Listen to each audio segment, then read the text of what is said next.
Hi everyone, I have recently created N8N automation for the cleaning business where they have the raw leads and this automation triggers and then make an outbound call to them and offer the services, the cleaning services.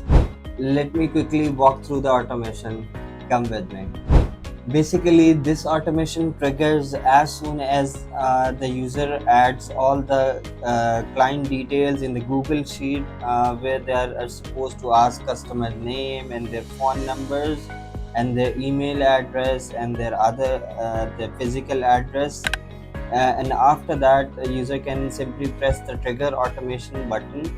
As soon as user clicks on that one, the N8N automation triggers, and that fetches the data from the Google Sheet and check in the loop if the status is called or not called. If the status is already changed from not called to called, then it will iterate and find the new number which doesn't receive the call yet. Simply it will call that number using the webhook for the retail platform, and here in the retail platform we are making an outbound call, and the tool functions are handling uh, the calendar integration and their CRM integration. If you are looking to automate your cold outreach process, you can just simply comment below to get started for the free consultation.